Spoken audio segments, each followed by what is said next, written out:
When you hear the Wayne Allen Root Show. For once, Reuters done some actual journalism on Hunter Biden.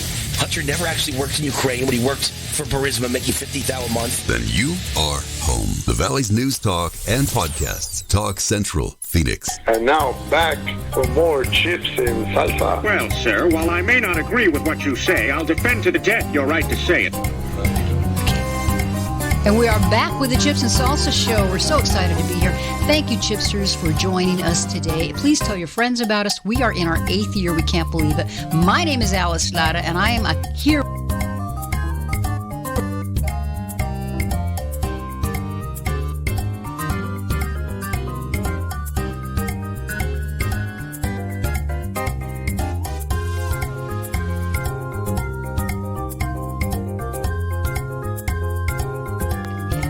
Show, give us a buzz, contact us, and we will try to get you on. It's up to you. Yeah, please. Is this the camera here? Yeah. That's the camera right there. So make sure to move it down.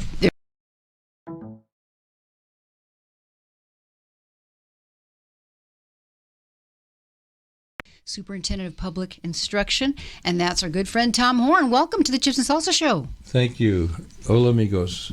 We are thrilled to have you, and for those of you who may not know, Tom Horne was a former Arizona Superintendent of Public Instruction and also a former Arizona Attorney General.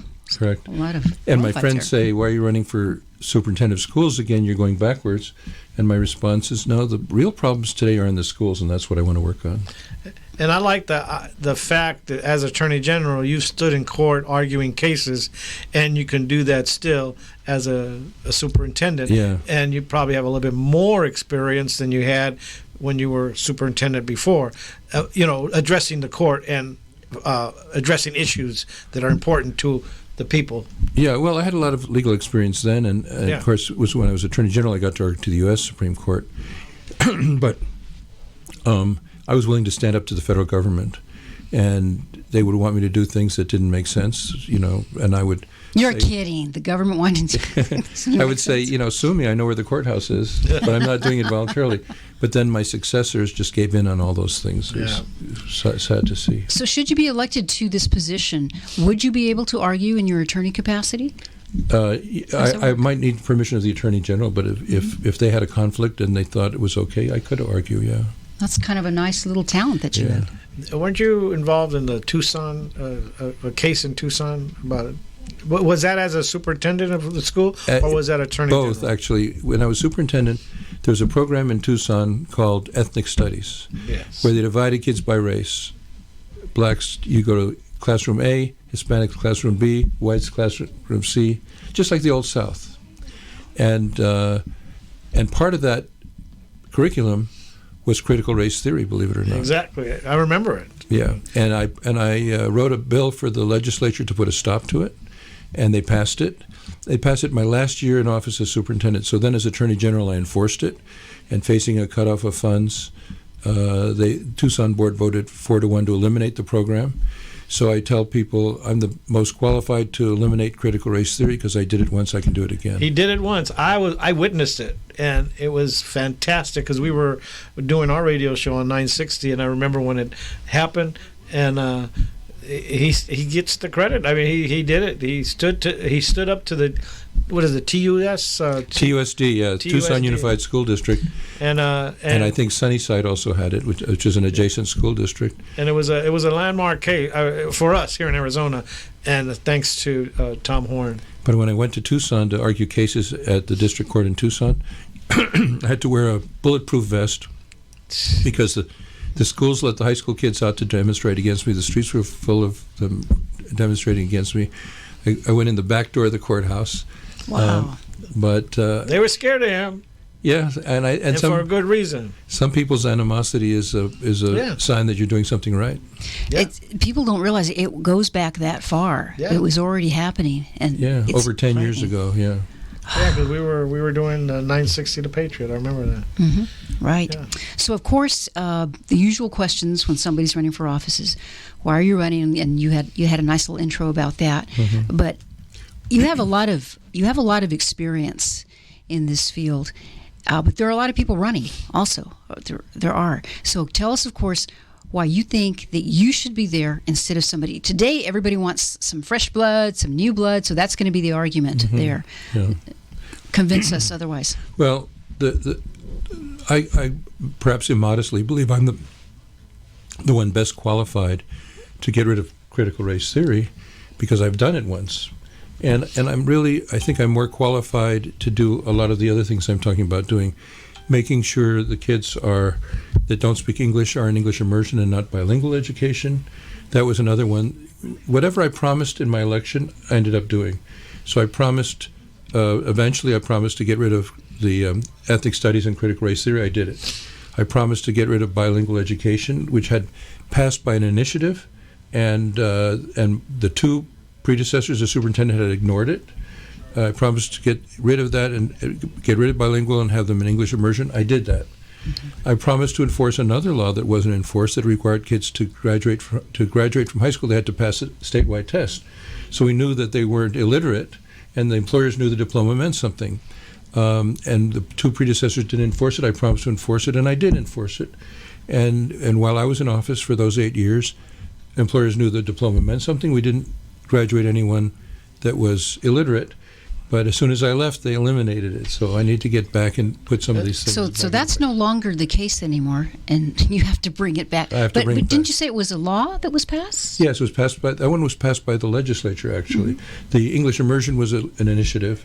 The requirement that you pass a test to graduate was a law passed by the legislature. In both cases, it went unenforced. It doesn't do any good to pass laws if you don't have people in executive positions to enforce them. So they've been breaking the law at that point, but nobody went after them? No one went after them. No, they ignore some laws if they choose to. I'll give you another example. I was concerned that we were aiming to have kids proficient and not moving kids to excellence. So when I was in the legislature in the 1990s, I got a law passed that I sponsored that said that if you score not just proficient but above proficiency, excellence, on 3 statewide tests, you got a scholarship to any statewide university. And that was a great motivator. Yeah. The presidents of the universities didn't like it. It was not enforced all those years.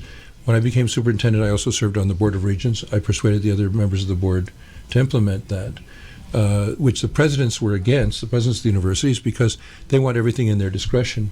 We were only 13% of their scholarships, but they wanted discretion over everything because they used it for things like racial preferences, and so they didn't have control. So they didn't want. That's why they didn't want. Right, but I persuaded a majority of the Board of Regents to implement it, and it was a great motivator because, the discretionary scholarships don't motivate anything because you don't know what's expected. Doesn't matter. Mm-hmm. But here they knew what was expected. The kids didn't want to have to pay tuition. The parents for sure didn't want to have to pay tuition. So they were motivated to achieve not just proficiency but excellence and get those free scholarships. I've run into a lot of people who told me they wouldn't have gone to college without those scholarships. As soon as I left, there was nobody left to lobby the Board of Regents. The presidents got it eliminated. And so we no longer have motivation for the kids to achieve excellence. When I was superintendent, the 50 of us would meet. And the smartest superintendent I met was from Ohio. And she told me something very important. She told me that there are 3 important things in education: the quality of the teachers and the teacher leaders, the quality of the curriculum, and the motivation of the students.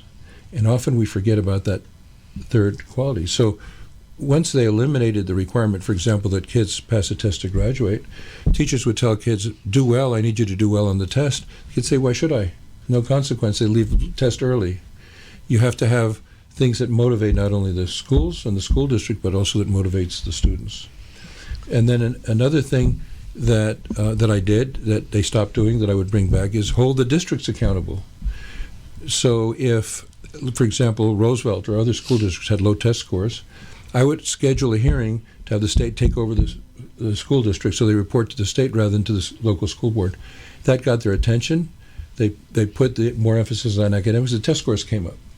That's something else we need to do because I believe no matter what zip code you live in, you're entitled to an excellent education. Now, I really appreciate that because I live in the Roosevelt School District, and we always talk about that because in my neighborhood, I don't think anybody goes. There might be one or two families that actually send their kids to the district, but mostly they're in a charter school or they go out of district because they're not satisfied with what's going on in there. That's really important. In fact, we've got a couple of people that are actually running for the school board, and I said, you got to listen. We're going to have a candidate on. Well, today. let me say to your audience, we need conservatives to run for the school boards. That's very, very important, and I'm hoping a lot will do so and get elected. Absolutely. So explain to us, because a lot of times, we vote for all these different positions, but we don't really understand what the position is and what kind of authority that you have. And you've just explained that, that's really good. You can get these guys together and hold a meeting, but explain kind of what the superintendent does and what they can do. Can they say about curriculum or budget, or, just kind of give a little explanation of that. Well, the superintendent of schools runs the Department of Education. The Department of Education does a lot in budgeting, and it actually distributes the money. The Department of Education, with the approval of the state's board of education, which is appointed by the governor, sets standards. Standards say, what does a student know and is able to do at the end of a given year?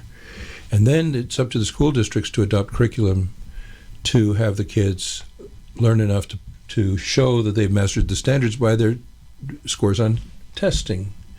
If the tests show the kids are learning the standards, then we leave them alone. We say, keep doing what you're doing. If the test shows that they're not, that's when I threaten, for example, to hold a hearing to take over the school district, and that gets their attention, and you find that the test scores start to come up. And you can do that just on your own. You don't need anybody's approval to do that. Well, some things you need the state board, and this is, the Constitution does not say anything about the division of powers between the superintendent and the State Board of Education. It's up to the legislature. So when I was superintendent, we had a number of people appointed to the State Board of Education by Janet Napolitano, who was a Democrat. So the leaders in the legislature, when they were adopting something new, for example, English immersion, what would we do to teach kids English immersion effectively, and I can give you a lot of statistics to back that up, the legislature put that totally in my hands, and they kept the state board out of it. Now we have a state board that's appointed mostly by Republican governors. I'm hoping that I can work with them, and we can do what needs to be done together. But you do need to know it's up to the legislature. So I need a favorable state board, or I need a favorable state legislature, one or the other, to accomplish the goals that I. So still a good argument to get as many good conservative Republicans in there, yes. So that way people can work together because you're accomplishing the same goals. Exactly. This disgusts me that there were laws in place and they were not enforced and gone after. And most of us, we're doing our thing. We don't have kids, but I do care about what happens in our schools. And I just want to notice, and maybe unreported even, because I didn't know about it. What about these override bills to override bonds and bills that have already been passed? You see on off elections, it's for the children. But the bond was passed to help the children, help the teachers, help the district, but they can't touch the money because it's in that the specific bond. So they go with these bills to override the bonds. Do you favor that? I find it disturbing because we vote on the bills and the bonds. They tax us or whatever they do to get that bond issue, and all of a sudden, during the election, off election, it comes up that. Because we just had a bond election, and it was a lot of the schools, a lot of them went down.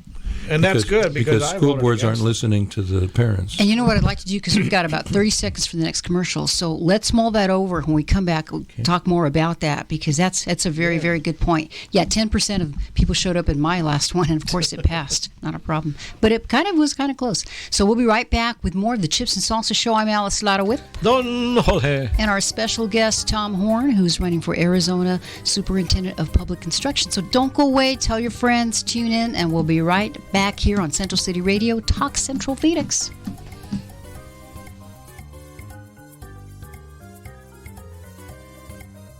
This is the Valley's News Talk and Podcasts. Talk Central Phoenix, a Central City radio station.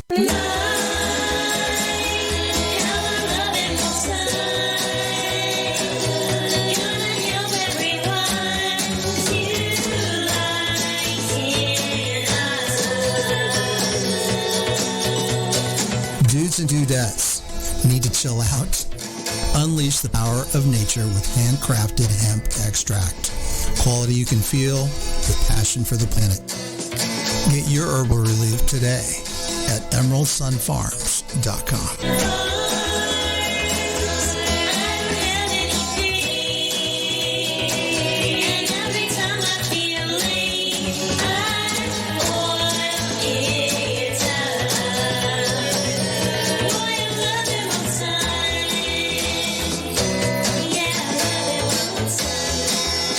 Okay, what are you wearing right now? Nothing. That's right. So mommy's going to teach you how to dress yourself. Underwear always comes first, name tag at the back, then pants, then shirt. Get the first button in the right hole or you have to start all over. Socks going first, then shoes, right on right, left on left. With shoelaces, just take the ends, cross them over, switch the loops, the rabbit goes down the hole, pull tight, and you're left with bunny ears. Got it? Why are your pants on your head? Most parenting's hard to do in just 2 minutes. But 2 minutes twice a day making sure they brush their teeth is easier, and it could help save them from a lifetime of tooth pain. Visit 2min2x.org to find out more. A message from the Partnership for Healthy Mouths, Healthy Lives, and the Ad Council. This message is for all of you sitting in the passenger seat. And apologies if it gets a little uncomfortable. But how does it feel to be at the mercy of someone who thinks a random text is more important than your life? Someone who takes their eyes off the road while speeding along in a 3-ton hunk of steel. Freaky, right? Well, why not just ask them to stop? Or better yet, volunteer to text for them. It might be a little awkward, but believe me, you'll live. Learn more at StopTextStopWrecks.org. Brought to you by the Ad Council and the National Highway Traffic Safety Administration. We are live outside the home of Joe and Rosie Goddard, where a pretty big tickle fight broke out just minutes ago. Sources say their father instigated the laughter. Let's go inside for a comment. Apparently, they have no comment. Dads, let this be a reminder that it only takes a moment to make a moment. Call 877-4DAD-411 or visit fatherhood.gov. Brought to you by the U.S. Department of Health and Human Services and the Ad Council. How's it going? I'm having a stroke. Are you going to shake my hand? I'm having a stroke. Wow, you're not even moving your arm. I'm having a stroke. When someone is having a stroke, they may not be able to say it with words, but their body language will tell you loud and clear. Look for FAST. F, face drooping. A, arm weakness. S, speech difficulty. T, time to call 911 immediately. Know the sudden signs. Spot a stroke fast. Visit strokeassociation.org. Brought to you by the American Stroke Association. When you hear the Kevin Jackson Show, you're hearing that they've mislabeled many of the so-called deaths. 10,000 people have died. But you know what they're also telling you? Overestimated the number of deaths. then you are home. The Valley's News Talk and Podcasts. Talk Central Phoenix. It's time for the Chips and Salsa Show. Vámonos. I love chips and salsa. Can I listen too? You got it. Take it away. Yes, sir. Hey, it is time for the Chips and Salsa Show. We're back. It's going fast, George. It's already 2 breaks. Yeah, it's a good really show, right? Crazy. And we have this is a 2-hour show, really. I mean, it should be a 2-hour show because there's so much to talk about in the school district and what's happening. We could almost make it. Yeah, we could. Yeah. Absolutely. I'll I'm stay Alice. Next second hour if you want. Well, if we had it, but we got a show. We got Jim Bunner's show right afterwards in the booth. I'm Alice Lara. I'm here with Don Jorge. Our special guest today is Tom Horne. And he's running for Superintendent of Public Instruction here in Arizona. Tomas. Don Tomas. Yeah, we could call you Don Tomas. Hey, maybe you should use that. Maybe not so bad. Don Tomas. George, I'm going to throw it back at you because you were asking about bond elections. Bonds, yeah, and this past election, everybody's aware of it. I just happen to know a lot about it because I was working the elections. I was a troubleshooter for the Maricopa County. But I remember passing bonds, and you study about it, you read about it. The bond is going to be issued for the school, for the district, and then all of a sudden, 2 years later, they want to get that money out and use it for something else. And it was put there for the teachers, for the student, for the curriculum. And the district's finding clever ways, and they make you feel guilty if you don't vote on it because it says it's for the children. And I see this so much. And I'll be honest, I voted no on all those bond propositions because I voted for the bonds for a reason. and I'm seeing too much of it because not only this election, but past elections, they've done it. Mr. Horne, what do you think about it? 'Cause, Okay. I mean, this is Well, first of all, we have to distinguish between two very different things. Okay. One is bond elections, which raise money to build buildings. Okay. And the second is overrides to tax the taxpayers in that district, additionally, to spend more on the actual operations of the school, the teacher salaries, the class size, than the state provides. And so in a bond election, you can only use that money for buildings, and it's illegal to use it for anything else. On the override, you use it for what they call maintenance and operations, the teaching in the school and the maintenance and so on. Now, what upsets me is that money that should be spent on teacher salaries and class size ends up getting spent on administration. And when I served 24 years on a school board, I've attended 2,400 school board meetings as a school board member and 1,000 as the president of the school board. And immediately, the first year I became president, we sent people in the district office back to the schools to be teachers. And our percentage of district office administration was 2.5% of the overall budget. When I was in the legislature in the 1990s, I offered a bill to limit districts to no more than 5%. Either if we can do it for 2.5%, they can do it for 5%. I couldn't get a hearing because the inefficient districts, especially small districts, were way above it, and they didn't want it to be interfered with. And one of the things that needs to be done is the small districts needs to be consolidated because you have economies of scale, one superintendent instead of 10 superintendents, one superintendent secretary instead of 10, one librarian instead of 10, and so on. Computer systems. Yeah, all of it. It's much more efficient in a larger district. So I offered it when I was in the legislature. I offered a bill to do that, and that didn't make it to a vote either. Again, because of the political influence of the small districts. So we need to emphasize the money we spend. I've always been in favor of more resources for schools, but we have to hold them accountable that those resources are used for things that will result in academic achievement that we can show in measurement by our test scores. I also want to ask you, and we're going to switch gears just a tiny bit, but not really. During a commercial break, I found out that the Phoenix Union School Board, they're implementing a new policy as far as their school board meetings. So these things are really hot right now. There's a lot of stuff that's been happening. So I understand that instead of just showing up for the school board meeting, first of all, they're virtual. They're going to be virtual school board meetings. Now you will need to submit 24 hours before your question. So it's not live, like, you can't just go on there on a Zoom and say, okay, I'm Alice Dada, and here's my question. Yeah. They're doing that. So I find that extremely interesting, and I bet Tom Horne does too.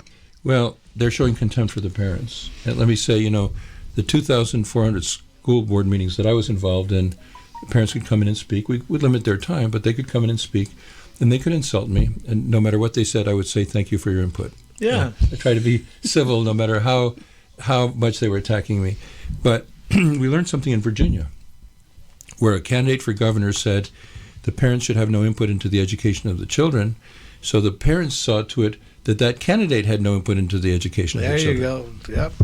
And vote him out. And parents are getting educated about education right now, partly because of COVID, because there was teaching was online, and they were home and they saw what was being taught, and they saw how awful a lot of this critical race theory stuff was, and they go into the school board meetings and they're protesting. Now, when I speak to some of these groups, I always say, be civil. You're more likely to persuade the school board if you're persuasive and civil than if you're angry and making a lot of noise. Right. But they still have a right to go and tell the school board members what they think, and to the extent the school board cuts them off, as you mentioned in Phoenix Union, the same thing was true in Scottsdale and other districts.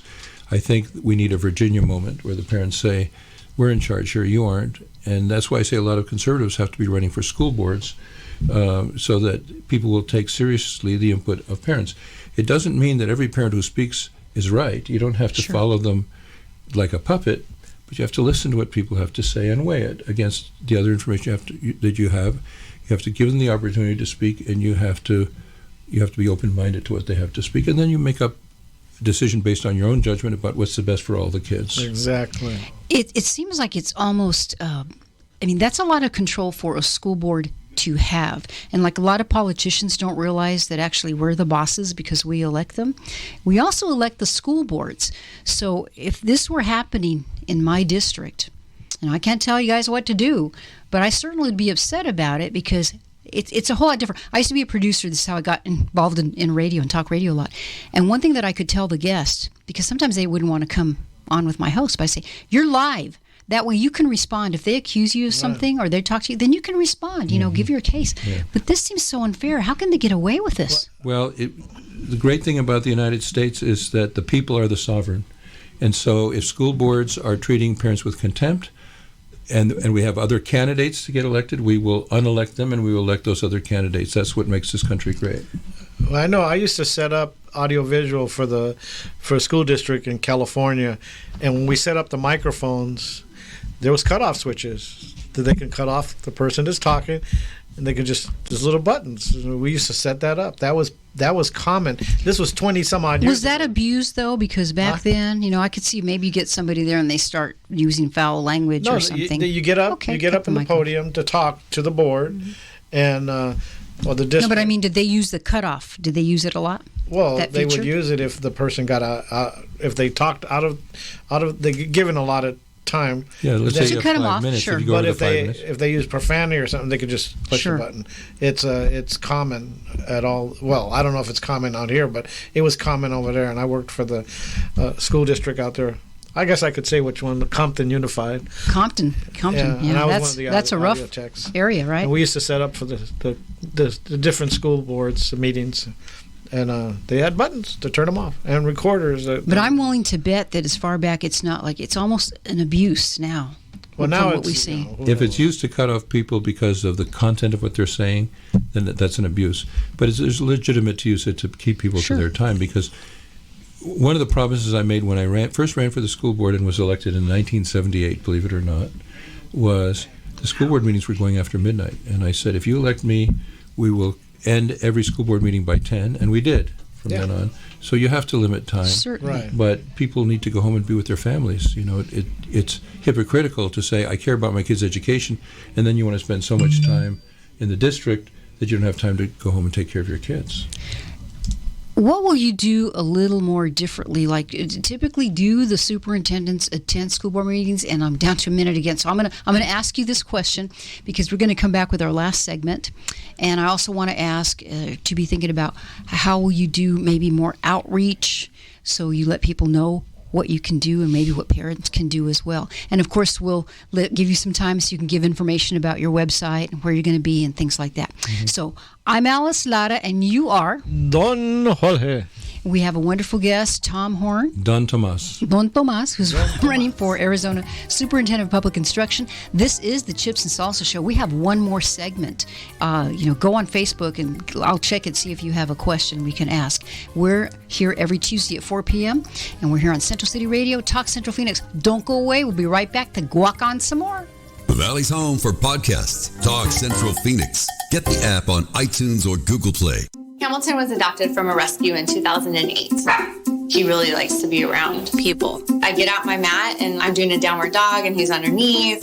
He's quite the pug about town. He gets invited to a lot of parties. He knows he's a pretty big deal. Look at this little face. How could you not love him? Hamilton the Pug, Instagram star, and shelter pet. Amazing adoption stories start in shelters. Visit theshelterpetproject.org to find a pet near you. Brought to you by Maddie's Fund, the Humane Society of the United States, and the Ad Council. You make sure his toys don't have any sharp edges. You taught her what to do when the smoke alarm goes off. You do so much to keep your child safe. But are you using the right car seat for your child? Car crashes are a leading killer of children ages 1 to 13. Protect your child's future at every stage of life. For information on the right seat for your child, visit safercar.gov/the-right-seat. A message from the National Highway Traffic Safety Administration and the Ad Council. So you see, son, good manners are important. Should I go through it again? Yes. Yes, please. Yes, please. Exactly. Always say please, thank you, you're welcome, and excuse me. Sit up straight, hold doors open. Don't speak with your mouth full. Keep your elbows off the table. Share your things, play nice, and generally treat others the way you'd like to be treated. Got it? Got it. And stop picking your nose. Most parenting is hard to do in just 2 minutes. But 2 minutes twice a day making sure they brush their teeth is easier, and it could help save them from a lifetime of tooth pain. Visit 2min2x.org to find out more. A message from the Partnership for Healthy Mouths, Healthy Lives, and the Ad Council. I'm a retired school psychologist, and helping people was my thing. After my stroke, when Meals on Wheels started, I was on the other end of the stick, so to speak. My name is Julius Gaines, creative writer, poet, photographer. 1 in 6 seniors faces the threat of hunger, and millions more live in isolation. Drop off a hot meal and say a quick hello. Volunteer for Meals on Wheels by donating your lunch break at americaletsdolunch.org. This message brought to you by Meals on Wheels America and the Ad Council.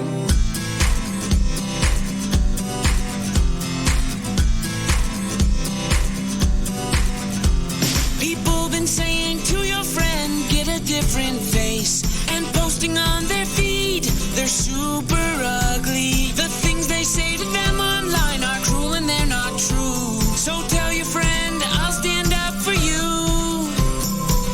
Don't worry, I know what to do. Tell the world I see with an emoji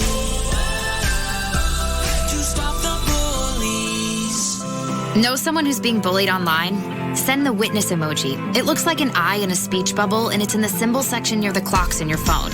You'll let the world know it isn't cool, and you'll let your friend know you care. Learn more about the witness emoji at eyewitnessbullying.org. Brought to you by the Ad Council. The one constant in life is change. Throughout our lives, we will go down roads that we never imagined. And we need to be prepared for whatever comes our way. Want to own your future? Contact Country Financial Representative Mindy Reyes. Mindy can put a solid plan in place with insurance solutions to help make sure you're protected for what lies ahead. Get started today. Contact Mindy Reyes in Phoenix at 480-998-8195 for Country Financial. When you hear the Angie Austin and Michael Pelka show. People I know who have their seedlings started for the vegetable garden. Yeah, me too. If you can't grow your own food, that seems to be a little bit intrusive. Then you are home. The Valley's News Talk and Podcast. Talk Central Phoenix. We are back. This is the last segment. So if you missed any part of this show, go back to the Facebook page, listen again, go to iHeartMedia, search for us there. Download our app, Central City Radio app. That way you can go anytime and listen to any of our podcasts. I'm Alice Lara. Who are you? Don Jorge. And we have... Don Tomas Horne. We have Tom Horne. He is running for the Arizona Superintendent of Public Instruction. We've been having a dynamic conversation. Before we continue, though, I wanted to give him some time to give him information about campaign, signatures, and all that good stuff. Okay, well, if you're interested in what I've been talking about, you can go to my website. It's easy to remember, tomhorne.com. You just have to remember that there's an E at the end of Horne. If you agree with what I've been saying, you can sign my petition online. I need 9,000 signatures to get on the ballot. You can contribute to the campaign. We need resources to get our message out. And you can read a lot. There's a lot of detail on there about my priorities and what I intend to do and what I will do, because my history shows if I say I intend to do something, I always have gotten it done. I'll tell you that my political consultant was very critical of me. He said, you have more detail on your website than 90% of governor and Senate candidates. And I said, well, I think people should know what I believe, what I stand for, what I intend to do, because that's what I will do if I'm elected. So you can get as much detail as you want, a lot of detailed description of the horrors of critical race theory in the schools, a lot of details of the 1619 Project and the refutations of the 1619 Project, which teach kids to hate their country, and it's horrible education. They teach the kids that the revolution wasn't fought for life, liberty, and the pursuit of happiness, the way our Declaration of Independence says, but it was fought to protect white slave owners. Crazy. That Lincoln was a racist. This is a guy that unilaterally, with the signature of his own pen, freed all the slaves in the South, and then with the 15th Amendment freed the rest of the slaves, did more for humanity than anyone in American history.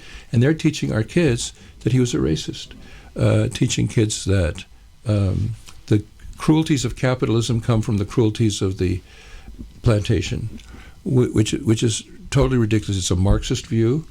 We know from experience that the way to get people out of poverty is with a free enterprise system. The way to put people in poverty is socialism.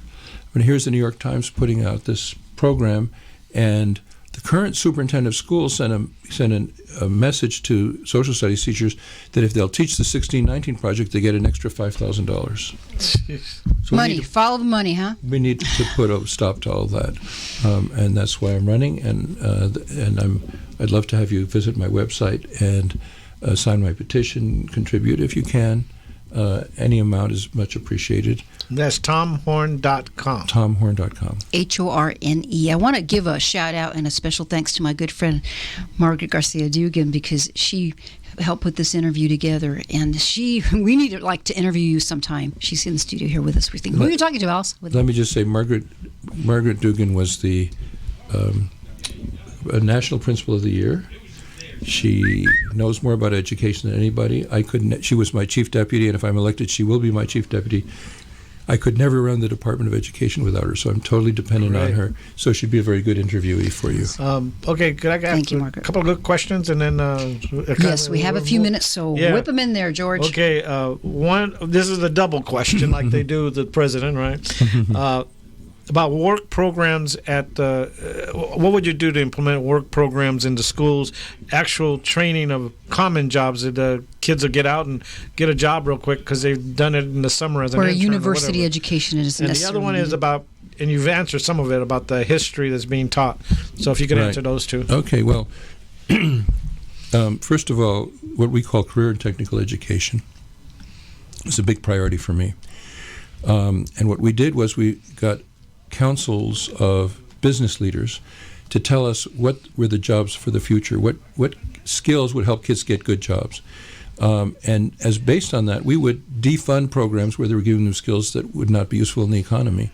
And we would emphasize those that were. So kids would graduate from high school at age 18, and they'd get a great job as an auto mechanic, let's say, and make a terrific salary. Exactly. Or in construction, make a terrific salary, or in medical professions and get a terrific salary. So this was a big priority. Not all kids should be going to college. Right, exactly. And we make a mistake.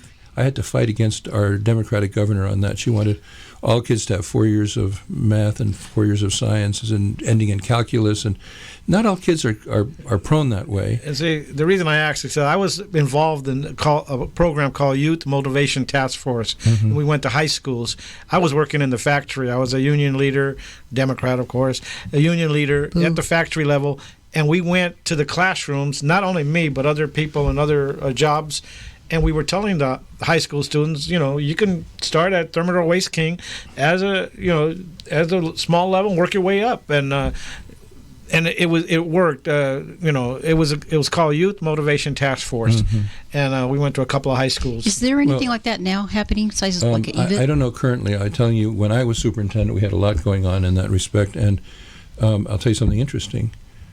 The kids that were in that career technical education program had a higher average statewide test score than the other kids. Love that statistic. We tied that to the academic standards, because to do auto mechanics, for example, you need to know a lot of math. Exactly. You need academics to get these jobs, the well-paying jobs, and so I thought it was, and the kids are very motivated, to get a good job, and they like getting the education. And how to do a resume, Yeah.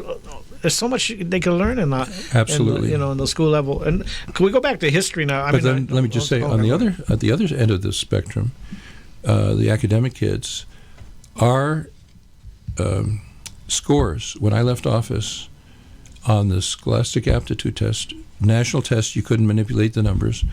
In every category, we were above the national average. Wow. You haven't been hearing stories about that recently. No, you haven't. We focused on academics, and I've got the numbers to show anybody who wants to see them that we were above the national average every single category on the Scholastic Aptitude Test. That would be great to see that again. Right. Even trying to get closer to that. Yeah. I hope they do that again. I mean, kids are our future. I keep saying kids are our future. And you don't have to go to college or a university. You can start at a different level and still work your way up. I mean, I did pretty good at Thermidor. I did 13 years there, and I didn't have If you're in career I didn't go to technical college. education, I mean, you have I to did. start at the bottom because you do apprenticeships. We combine the education with working at jobs. So by the time you graduate at age 18, you're ready to take a journeyman job. Yeah. I wanted to ask you real quick, too, before we run out of time. You know, I drive, after the show I drive, or before I should say, by these schoolyards, and I see these poor kids, they're wearing their little masks playing out in the schoolyard. I'm thinking, oh, man, can you imagine? Thoughts about the mask mandate? Well, it doesn't make any sense. The masks, I think, do a lot of psychological harm, and psychological harm can affect your physical well-being. And, you know, we think of COVID as this terrible, deadly disease because of the way it affects old people. But among young people, it's very rare. And it's very rare to get it, and then it's very rare to get serious symptoms. And those who do get serious symptoms, and some have even died, admittedly, usually they had what's called comorbidity, which means they have other problems with their health. But, you know, if you look at the list of why people under 18 die, COVID is way down. There are a lot of other, and we don't expect, when we had problems with the flu, we didn't ask kids to wear masks because of the flu. And I just think it's a mistake. I think it's a mistake. Well, I had to ask you about that because that's everywhere. All right, so George, do you have any other questions? We just have a few more minutes left. No, the other one was about history, and you 1 answered minute. some of that. Okay, so I think we're good. So I'm going to give you 30 seconds. Say whatever you want before we close the show out. Well, Thank you for coming. I push very hard for the kids to learn history. I believe if they don't learn history, they won't properly interpret current events. True history. I mean, True history, patriotic history, not this false stuff that comes in the 1619 Project, but true history, critical thinking history. Yeah. Then they'll be able to interpret current events, and that'll be important to their survival. And if there were more time, I would tell you a story about my family in that regard, but I'll have to do it. Let's save that for the next interview. Okay. Yeah. Thank you, Tom Horne. He is candidate for Arizona State Superintendent of Public Instruction. That's TOM Horne, HORNE.com. I'm Alice Lara. You are Don Jorge. Be back again next Tuesday at 4 p.m. here for the Chips and Salsa Show on Central City Radio, Talk Central Phoenix. Thank you, Chipsters. Have a great week. When you need to know, this is Talk Central, a Central City radio station. It's still too early to know. I'm Dave.